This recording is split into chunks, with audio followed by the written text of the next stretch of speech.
Pelatih Timnas Indonesia, Shin Tae-yong, menjalani sesi wawancara eksklusif dengan aktor Korea Selatan, Lee Kyung-kyu. Dalam suasana santai dengan konsep makan malam, Shin membahas peluang besar Timnas Indonesia untuk finish di posisi 2 klasemen grup C kualifikasi Piala Dunia 2026. Dalam perbincangan yang diunggah di kanal YouTube Lee Kyung-kyu, sang aktor menanyakan apakah Timnas Indonesia mampu mengakhiri fase grup di posisi 2, yang otomatis mengantarkan Garuda ke Piala Dunia 2026. Pertanyaan ini tidak asal, mengingat saat ini Timnas Indonesia berada di peringkat 3 dengan koleksi 6 poin, hanya terpaut 1 angka dari Australia di posisi kedua. Namun, Shin Tae-yong memilih untuk merendah. Ia mengaku target tersebut terasa seperti mimpi. Jujur, terdengar seperti mimpi sih, ya ucapnya. Pelatih asal Korea Selatan ini juga menjelaskan bahwa target utama yang diberikan PSSI adalah membawa Indonesia finish di 4 besar grup C. Dengan pencapaian tersebut, Timnas Indonesia tetap berpeluang melanjutkan perjalanan melalui babak keempat kualifikasi Piala Dunia 2026 zona Asia. Shin Tae-yong telah menyiapkan perhitungan untuk mewujudkan target 4 besar. Berdasarkan jadwal, Indonesia masih memiliki 4 laga tersisa. Pada 20 Maret 2025, Indonesia akan tandang ke markas Australia. Selanjutnya, pada 25 Maret 2025, Indonesia menjamu Bahrain. Laga ketiga melawan Cina akan berlangsung di tanah air pada 5 Juni 2025. Terakhir, Timnas akan bertandang ke Jepang pada 10 Juni 2025. Shin Tae-yong menargetkan timnya meraih 7 poin dari 4 laga tersebut dengan rincian 2 kemenangan, 1 hasil imbang, dan 1 kekalahan. Setidaknya kami membutuhkan 2 menang, 1 imbang dan 1 kalah. Dengan hasil itu, Timnas Indonesia bisa finish di peringkat 3 atau 4, tegasnya. Peluang Indonesia untuk lolos langsung ke Piala Dunia 2026 atau berlanjut ke babak berikutnya masih terbuka lebar. Dukungan penuh dari masyarakat sangat dibutuhkan untuk mewujudkan mimpi besar ini. Putaran ketiga kualifikasi Piala Dunia 2026 zona Asia akhirnya dimulai. Timnas Indonesia berada di grup C, grup neraka yang dihuni oleh raksasa Asia seperti Jepang, Australia, Arab Saudi, Cina, dan Bahrain. Ini menjadi tantangan besar bagi skuad Garuda untuk membuktikan kapasitas mereka di panggung internasional. Bagi Indonesia, sejarah melawan Bahrain menjadi sorotan utama. Pada kualifikasi Piala Dunia 2014, Indonesia harus menerima kekalahan telak 0-10.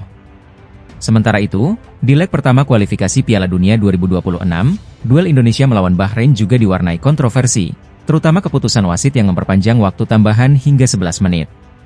Keputusan tersebut memberi Bahrain kesempatan menyamakan skor menjadi 2-2, yang memunculkan kritik luas. Namun, kondisi berbeda hadir di leg kedua nanti. Tim asuhan Shin Tae-yong telah menunjukkan perkembangan signifikan.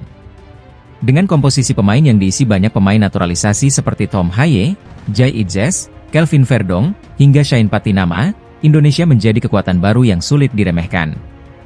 Pemain-pemain muda seperti Rafael Struijk dan Ivar Jenner juga membawa harapan besar. Peningkatan ini bahkan mendapat perhatian dari Samir Chamam, mantan pelatih Timnas U23 Bahrain. Chamam memperingatkan bahwa Indonesia kini harus dipandang sebagai ancaman serius.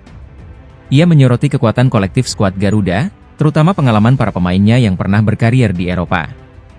Laga leg kedua antara Indonesia dan Bahrain dijadwalkan berlangsung di Jakarta pada 25 Maret 2025. Bermain di kandang sendiri, skuad Garuda tentu ingin membalaskan hasil kurang memuaskan di laga pertama sekaligus meraih 3 poin penuh. Shin Tae-yong sendiri menyatakan bahwa target utamanya adalah mempertahankan posisi Indonesia di 3 besar grup C. Jika Indonesia mampu bertahan di posisi ini atau bahkan naik ke peringkat kedua, maka peluang untuk langsung lolos ke Piala Dunia 2026 semakin terbuka lebar. Saat ini, Indonesia berada di posisi ketiga klasemen grup C dengan 6 poin, hanya terpaut 1 angka dari Australia di peringkat kedua. Peluang ini menjadi motivasi besar bagi skuad Garuda untuk terus memberikan yang terbaik di setiap pertandingan. Dengan segala persiapan dan perkembangan yang ada, laga melawan Bahrain akan menjadi ujian penting bagi Timnas Indonesia. Pelatih Timnas Jepang, Hajime Moriyasu, kembali membahas kemenangan telak timnya atas Indonesia di kualifikasi Piala Dunia 2026. Jepang unggul 4-0 dalam laga yang digelar di Stadion Gelora Bung Karno pada 15 November 2024, hasil yang sempat menjatuhkan posisi Indonesia ke dasar klasemen grup C. Sebelumnya, Langkah timnas Indonesia di babak ketiga kualifikasi Piala Dunia 2026 zona Asia penuh dinamika. Setelah tampil impresif dengan hasil imbang melawan Arab Saudi, Australia, dan Bahrain, skuad asuhan Shin Tae-yong menghadapi dua kekalahan berturut-turut dari Cina dan Jepang. Kekalahan ini tidak hanya memengaruhi posisi Indonesia di klasemen, tetapi juga memunculkan desakan agar Shin Tae-yong mundur dari kursi pelatih. Namun, performa timnas Indonesia kembali bangkit. Kemenangan mengejutkan atas Arab Saudi dengan skor 2-0 pada pertandingan berikutnya membawa mereka ke posisi 3 klasemen sementara, menjaga peluang untuk finish di 4 besar atau bahkan lolos langsung ke putaran final. Sementara itu, pelatih Jepang, Hajime Moriyasu, mengungkapkan bahwa laga melawan Indonesia di Jakarta sebenarnya tidak mudah. Dalam wawancara dengan Soccer Digest Web, Moriyasu menyebut cuaca ekstrim, hujan deras disertai petir, sebelum pertandingan sempat membuat timnya khawatir. Kami pikir kami akan menderita karena hujan lebat dan petir sebelum pertandingan. Namun, ketika hujan berhenti, kami mengganti strategi, dan itu membawa hasil di babak pertama, ujar Moriyasu. Ia juga memuji kecerdasan pemain Jepang yang menjadi kunci keberhasilan mereka. Saya selalu meminta para pemain untuk bermain cerdas dan agresif. Mentalitas itulah yang membuat kami belum terkalahkan dalam 6 pertandingan di babak kualifikasi ini, ditambahnya. Jepang tetap menjadi tim yang dominan di grup C, belum sekalipun mengalami kekalahan. Sementara itu, timnas Indonesia terus berjuang menjaga asa untuk lolos ke Piala Dunia 2026. Dengan pertandingan-pertandingan sisa yang semakin menantang. Ketua Umum PSSI, Erick Thohir, memberikan pesan penting kepada timnas Indonesia setelah kemenangan bersejarah atas Arab Saudi. Ia meminta skuad Garuda untuk tetap fokus dan tidak lengah dalam menjalani sisa laga di grup C kualifikasi Piala Dunia 2026 zona Asia. Dalam pernyataannya di Instagram pada Senin, 25 November 2024, Erick Thohir menekankan pentingnya menjaga konsistensi performa. Peluang untuk lolos ke ronde selanjutnya kembali terbuka. Kita tidak boleh lengah di 4 pertandingan berikutnya, tulis Erick Thohir. Pesan ini mencerminkan optimisme Erick terhadap perkembangan tim yang dinilai semakin kompetitif di bawah asuhan Shin Tae-yong. Menurutnya, dengan kerja keras dan fokus, Indonesia mampu bersaing melawan tim-tim kuat Asia. Saat ini, timnas Indonesia menempati posisi ketiga klasemen grup C dengan koleksi 6 poin. Hasil ini diperoleh dari 1 kemenangan, 3 hasil imbang, dan 2 kekalahan. Momentum positif timnas Indonesia datang pada laga 19 November 2024 di Stadion Utama Gelora Bung Karno, Jakarta. Dalam pertandingan itu, skuad Garuda sukses mengalahkan Arab Saudi dengan skor meyakinkan 2-0. Gol dari Pratama Arhan dan Egy Maulana Fikri menjadi penentu kemenangan bersejarah tersebut.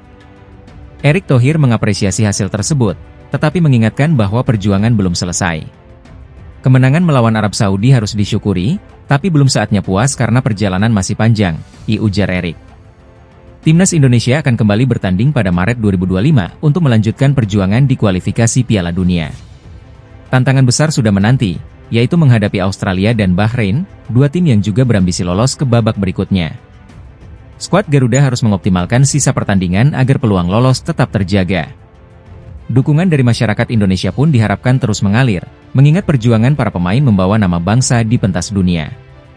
Dengan semangat kemenangan melawan Arab Saudi dan arahan dari Ketua Umum PSSI, perjuangan timnas Indonesia masih jauh dari kata selesai. Semoga fokus dan kerja keras menjadi kunci kesuksesan skuad Garuda untuk mewujudkan mimpi tampil di Piala Dunia 2026. Timnas Indonesia mencetak sejarah dengan mengalahkan timnas Arab Saudi di putaran ketiga kualifikasi Piala Dunia 2026 zona Asia. Laga yang berlangsung di Stadion Utama Gelora Bung Karno, Jakarta, Selasa, 19 November 2024, berakhir dengan kemenangan Garuda 2-0. Hasil ini memicu reaksi keras dari legenda sepak bola Arab Saudi, Fahad Al-Harifi. Fahad Al-Harifi, legenda sepak bola Arab Saudi, mengkritik keras performa Green Falcons usai kekalahan dari Indonesia. Ia menyebut para pemain Arab Saudi tidak fokus dan justru sibuk bermain Snapchat sebelum pertandingan. Al-Harifi juga menyalahkan pelatih Hervé Renard atas strategi yang dianggap keliru, termasuk eksperimen dengan menempatkan pemain di posisi yang tidak seharusnya. Sejak kalah dari timnas Indonesia, martabat sepak bola kami hancur. Para pemain tidak mempersiapkan diri secara psikologis, ungkap Fahad dalam wawancaranya dengan media Malaysia, Stadium Astro. Dalam laga tersebut, hanya kiper Ahmed Alkasar yang mendapatkan pujian dari Fahad. Penjaga gawang ini dinilai tampil cukup baik meskipun kebobolan 2 gol. Kekalahan ini menandai momen langka bagi Arab Saudi.